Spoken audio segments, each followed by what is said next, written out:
खुलुमबाय गिबियावनो prime 24 headlines रादाबनि नायगिरिफोरखौ गासैखौबो बरायहरबाय बे समाव जोङो दंफायो बर' थुनलाइ आफादनि 52थि बोसोरसालिया जथुम्मानि जा दिन्थिफुंसालि एग्जिबिसन बे एग्जिबिसन हलाव जों हाबहैनो नागिरदों बेयाव हाबनो थाखाय गोबां मानसिफ्रानो हाजार मानसिफ्रानो थांलाय फैलाय खालामगासिनो दङ बेनि नुथायखौ जोङो दिन्थिगासिनो दङ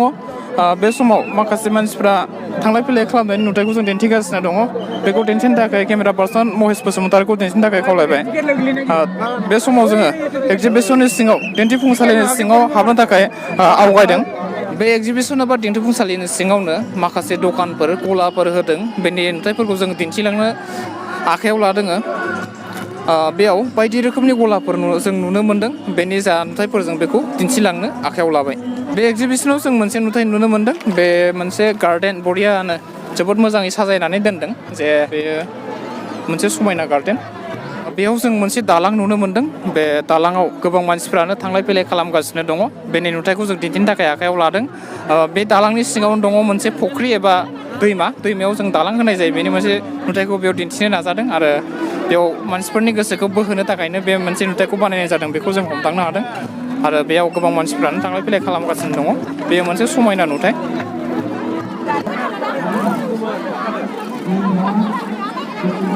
बे एग्जिबिसननि सिङावनो जोङो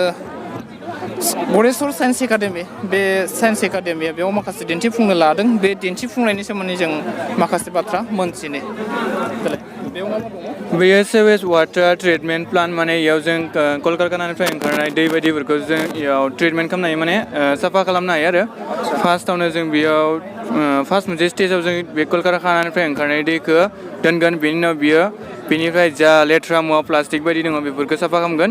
बेनि उनाव बै मोनसेयाव थांगोन बेयाव अन्थाइ थार्ड स्टेपाव बेयाव अन्थाइ बायदि दङ बेजों साफा खालामगोन बेनि उनाव थार्ड स्टेपाव बाला दङ बालाजों बेखौ मोजांसिन साफा खालामगोन बेनि उनाव ओमफ्राय आरो मोनसे स्टेप दंबावो 5 स्टेप बेयाव अक्सिडाइज खालामगोन माने अक्सिजेनजों दाजाबदेरगोन बेनि उनाव 6 स्टेपाव जों बेखौ बयल खालामनाय जागोन माने बिदुं होनानै गोदौ होनाय जागोन बेनि उनाव बियो फिल्टार जाना फैनायनि उनाव बेखौ आरो मोनसे 8 स्टेपाव जों बेखौ ब्लिचिं पाउडार होनानै दैखौ साफा खालामगोन आरो बे जा एक्सपेरिमेन्ट मा फोरमायना जादों माने जोंनि बे आथिखालाव जि कलकारखानाफोरा दैफोरखौ बांसिनखौनो मैला खालामदों बेफोरखौ माने जों बाहायफिननो हागोन आरो बेयो चन्द्रयान 2 बेयो 2019नि 22 जुलाइआव लन्च जादोंमोन बेनि उनाव 20 आगस्टआव सहैदोंमोन बियो जोंनि इण्डियानिफ्रायनो इसर'निफ्राय थांदोंमोन ओमफ्राय बियो GSLV माने बियो PSLV नङा बेयाव मानसि थाङा बेयाव माने अनलि मेसिनफोरा थाङो जाय रिसार्च खालामनो थाङो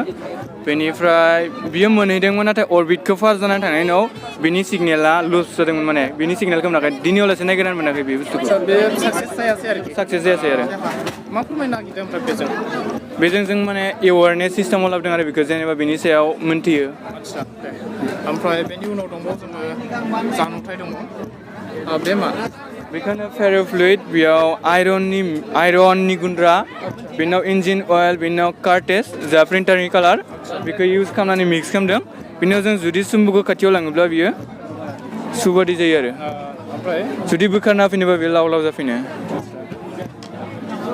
बेखौ नोंसोरो गावनो खालामनाय एक्सपेरिमेन्ट बेखौ जों गावनो खालामदों बेखौ सिगाङावनो सासे स्टिफेन पिउपिल होननाय सासे इसर'नि साइन्टिस्टआनो दिहुनदोंमोन माने रकेटनि गुदुंखौ हेथेनो थाखाय मानोना जों बुहुमनि बाहेरायाव थांबाथाय अक्सिजेन गैया अक्सिजेन थाब्लासो जोंनि बे सावथेनाय माथेनाय खामानिफोरखौ बाहायनो हायो जों बै नालानि गेजेरजों बे टेंकियाव जमा खालामगोन बेनिफ्राय टेंकियाव थागोन अन्थाइ बाला बायदिजों जों बेखौ फिल्टार खालामग्रोगोन बिनि उनाव जों ब्लिचिं पाउडार इउज खालामगोन एक्सट्रा टेंकआव जाय दैखौ जों लोंनाय जि सुनाय आबाद बायदिनि थाखाय जों बाहायनो हागोन मानोना बांसिन टाउन एरियाफोराव दानि दिनाव दंखल थुजाया बोरैबा बेनि थाखाय जों बिल्डिं सानिफ्राय जा अखानि दै फैयो बेखौ जों जमा खालामनानै इउज खालामनो हागोन आरो आंनि मुङा माइबांसा बर' गरेस्वरनि आं खैराबारिनि नाथाय गरेस्वराव फरायो आं गरेस्वर साइन्स एकाडेमि ইয়াতে আমি প্লেন্সৰ জৰিয়তে ইলেক্ট্ৰিচিটি প্ৰডিউচ কৰি আছোঁ চ' ফাৰ্ষ্টতে আমি ইয়াতে ইলেক্ট্ৰডছ দিব লাগে ভিতৰত এটা আমি দিছোঁ কপাৰ এটা আমি দিছোঁ এলুমিনিয়াম জাষ্ট আমি মানে প্লেণ্টৰ ভিতৰত চইলৰ ভিতৰত সোমাই দিলে আমি মানে ইলেক্ট্ৰিচিটি পাই থাকিম চ' ইয়াতে মানে কিছুমান প্ৰচেছ আছে ফাৰ্ষ্টতে প্লেণ্টছে ফটোচিনথেচিছ প্ৰচেছ লয় তাতে কিছুমান এনাৰ্জি মানে প্লেণ্টছে প্ৰডিউচ কৰে তাৰপিছত কিছুমান এনাৰ্জি মানে চইলৰ লগত মিক্স হৈ যায় তাৰপিছত চইলত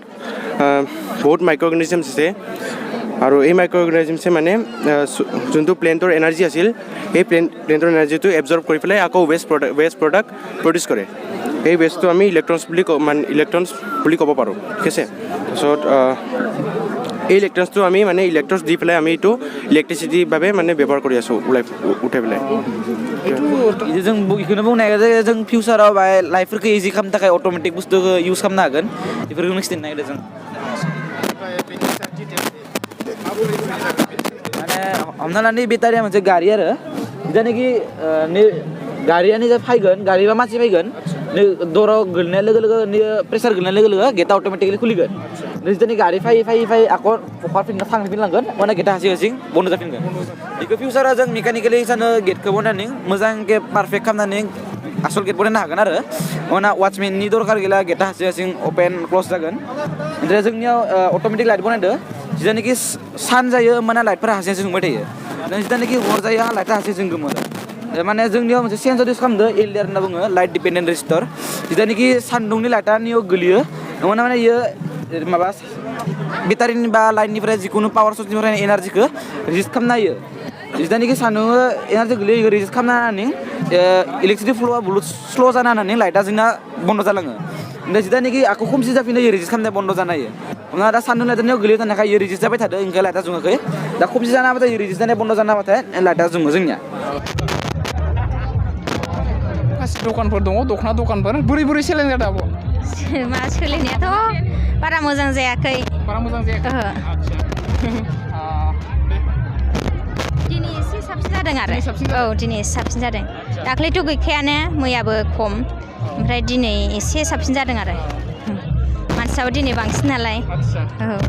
दे आरो मोनथिनो नाजाबावगोन बे समाव जों एगजिबिसनाव मोनसे नुथाय नुनो मोनबावदों जे बेयाव अर्गेनिक प्रडाक्ट आबास फार्मार्स भेरगाव अदालगुरि नैबे फुलकबि नैबेखौ आं टटेलि अर्गेनिक मावदों बेखौ पानिसिलियाव मावनाय जादों बेनिफ्राय नैबे आपेल बोग्रि बेबो अर्गेनिक बेनिफ्राय नैबे ग्रिन टि बेबो अर्गेनिक ब्लेक राइसआबो अर्गेनिक बेनिफ्राय नैबे स्ट्रबेरि बेखौ जों एग्रिकालसार डिपार्टमेन्टनिफ्राय मोननायमोन बेखौ जों अर्गेनिकै मावदों बेखौबो बेनिफ्राय नैबे आपेल बोग्रि बियो जानायाव बिराद मोजां काश्मिरि आपेल बोग्रि होनना बुङो आरो बेखौ बेनिफ्राय बेखौ जोङो फवासेयाव 50 थाखा करि फानबाय थादों दायो बेनिफ्राय नैबे ब्लेक राइस माइरं बेयो पार केजि जों 100 थाखा फाननाय जादों थुला मार्केटाव ओरैनो मोनो 80 थाखा 60 थाखाफोराव खिन्थु जोङो अर्गेनिकखाय जोङो 100 थाखायाव फाननाय जादों आरो बेनिफ्राय बैयो बुरुकुलिमोन नैबे बुरुकुलि बियो एसे नुनायाव गाज्रि जाबाय कारन मानोना जों बेखौ रबिबारैनो दाननायमोन बेनिखायनो एसे गाज्रि जाबाय आरो बेनिफ्राय नैबे पाकसय होनना बुङो गोदान आबाद बियो थाइलेण्डआव बिराद फेमास आरो नैबे मैगङा बेनिफ्राय जोङो नै स्ट्रबेरिखौ 200 थाखा पार किल' 1000आव फानदो माने 200 ग्रामाव 200 टाका आरो दायो নমস্কাৰ আমি টংলা জনস্বাস্থ্য কাৰিকৰী সংমণ্ডলৰ তৰফৰ পৰা তথা ওদালগুৰি জিলা পানী আৰু অনাময় সমিতিৰ তৰফৰ পৰা আমি ইয়াত এখন প্ৰদৰ্শনী আয়োজন কৰিছোঁ এই প্ৰদৰ্শনীখনত আমি এখন স্বচ্ছ গাঁৱৰ আৰ্হি এখন নিৰ্মাণ কৰিছোঁ লগতে সেই স্বচ্ছ গাঁৱত কি কি থাকিব লাগে উপাদান ধৰক আমাৰ পানীৰ সুব্যৱস্থা ঠিক তেনেকৈ স্কুল পদূলি স্কুলৰ সুব্যৱস্থা ঠিক তেনেকৈ অনাময় আঁচনিৰ সুব্যৱস্থা যে থাকিব লাগে সেইটো দেখুৱাবলৈ প্ৰয়াস কৰিছোঁ লগতে আমি মানুহক প্লাষ্টিক বৰ্জনৰ বিষয়ে সজাগতা বৃদ্ধি কৰাৰ বাবে কিছুমান আমি প্ৰদৰ্শন ইয়াত আগবঢ়াইছোঁ লগতে অনাময় শৌচাগাৰ যে আমি মুকলিত শৌচ কৰিব নালাগে তাৰো এটা প্ৰদৰ্শন ইয়াত আগবঢ়াইছোঁ আপোনালোকে ইতিমধ্যে অৱগত যে নৰেন্দ্ৰ মোদী চৰকাৰৰ এখন স্বচ্ছ ভাৰত গ্ৰামীণৰ অন্তৰ্গত আমি বিভিন্ন গাঁৱত গোটেই ভাৰতবৰ্ষতে আমি অনাময় শৌচাগাৰ আমি নিৰ্মাণ কৰিছোঁ সেই অনাময় শৌচাগাৰৰ এটা ইয়াত আৰ্হি দেখুৱাইছোঁ আৰু লগতে এই আৰ্হিত আমাৰ মুখ্যমন্ত্ৰী এটা আদৰ্শ শৌচাগাৰ দেখুৱাইছোঁ সেই আদৰ্শ শৌচালয় কেনেকৈ ব্যৱহাৰ কৰা হয় সেই সম্পৰ্কে আমি জনসাধাৰণৰ মাজত সজাগতা বৃদ্ধি কৰিবৰ বাবে ইয়াত এটা প্ৰয়াস কৰিছোঁ লগতে আমি যে মুকলিত শৌচ পেচাব কৰিব নালাগে তাৰ এটা আৰ্হি দেখুৱাই সেই বীজাণুৱে যে মানুহক মুকলিত শৌচ কৰাৰ ফলত সেই বীজাণু বিয়পি পেলাই মানুহক যে সেই বীজাণুৱে সমাজক আক্ৰান্ত কৰিব পাৰে তাৰ এটা আভাস ইয়াত আমি নিদৰ্শন দাঙি ধৰিছোঁ লগতে আমি ইয়াত এখন নদী দেখুৱাইছোঁ সেই নদীৰ পৰিৱেশ যাতে আমি কেতিয়াও নদীৰ পানীত যিহেতু আমি বিভিন্ন কামত আমি ব্যৱহাৰ কৰোঁ গতিকে নদীৰ পানীত আমি মৰা গৰু ছাগলী পেলাই যাতে নদীৰ পানী দূষিত নকৰোঁ সেই সম্পৰ্কে জনসাধাৰণৰ মাজত সজাগতা বৃদ্ধিৰ বাবে এটা প্ৰয়াস কৰিছোঁ